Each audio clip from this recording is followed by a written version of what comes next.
6 minutes. How to use the FMS while airborne. Here we go, Captain. So we just took off from Philadelphia and we are going direct Waypoint ditch. First functionality, if you want to add a new waypoint during your flight, just type it, then click on the next waypoint. It will insert the new waypoint just above the one you clicked. Verify on the navigation display that your new route is okay, then click Execute to confirm changes. If you want to delete a waypoint, just click the del button, then click the waypoint to delete. It will create a discount annuity, so you can also delete it.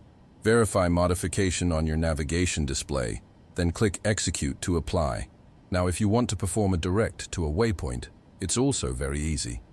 Let's imagine the air traffic controller gave us a direct HANA, then click on HANA and click on the top waypoint of your flight plan. It will create a direct route skipping all other waypoints. Click Execute to apply or erase to cancel modification. Another useful functionality allows you to specify constraint on a waypoint. For example, if you want to cross ditch at 250 knots and 15,000 feet, just type it, then enter it on the right side of the flight plan. Your constraint will appear in a bigger typo, and the new constraint is visible on the navigation display. You can press the del button, then click on your constraint to delete it. As usual, press Execute to validate. That's all for the legs page. Now let's discover the VNav page. In this one, you will find 3 pages: climb, cruise, and descent. For example, the FMS stated we should climb at 281 knots. You can change this airspeed value by typing it, then click the corresponding button. Now, our managed airspeed is 280 knots. You can also choose between 3 pre-selected type of climb.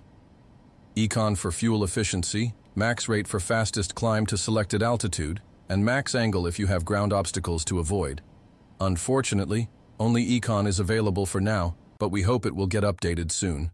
Let's click Next Page button. That will bring us to the settings for cruise phase. Let's imagine my cruise altitude changed. I can type it and insert it at the designated location. Same thing apply for speed. Imagine the air traffic controller instructed us to fly at 290 knots. This is where we should apply the new speed. Next page is the same, but for descent phase. Feel free to change any parameter if needed. And that's it for the VNav page. Now let's take a quick look at the Fix page. In this menu, you can select a waypoint and display useful information on the navigation display. Let's take waypoint Luigi as an example. Type it and enter it.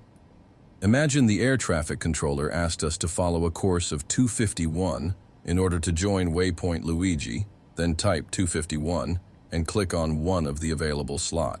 That will create the dedicated course. You can do the same with a circle. In that case, let's create a circle around Luigi with a 10 miles radius. Type / then the radius and apply it. You should see a green circle around the selected waypoint. Placing some circles along your flight plan can be useful if you need to perform an action at X amount of miles from a waypoint. For example, we could consider the ATC instructed us to contact New York Center 10 miles before Luigi.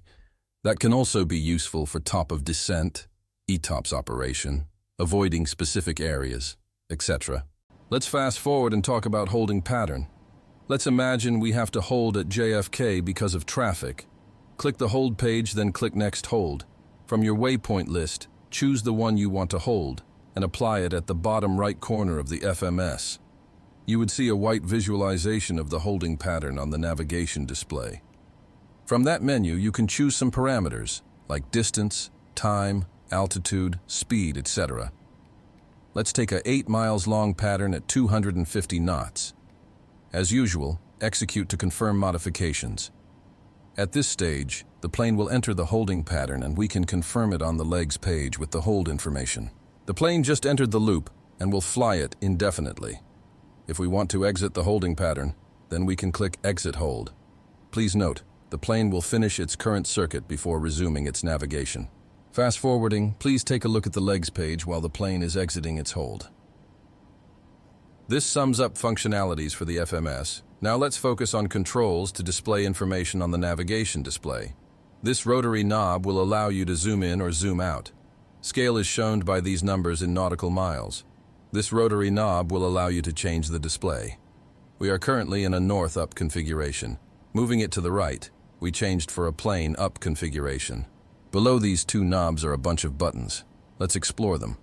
First one is WXR for weather, and will show precipitation level in front of us. We are currently flying in a blue sky, so please let me had a bit of thunderstorm. The redder it appears, the more dangerous it is.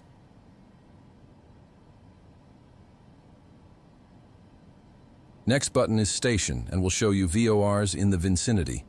Same function apply for Waypoint button and Airport button. Data button is the one I use the most. It will display all of the constraints along the way. Pretty useful flying a star. Pause is not implemented yet. And for terrain, let's go to the Alps in order to see it in action. Look at these beautiful mountains. Yep, I can also see them on my navigation display. Please take note that this terrain display is always tied to the aircraft altitude reference, meaning if you fly at 34,000 feet, nothing will appear even if you are above a mountain. And that's it. Now you know how to operate the 737 MAX like a pro. Next video will be on autopilot. Thanks for watching. Feel free to like and subscribe for more content.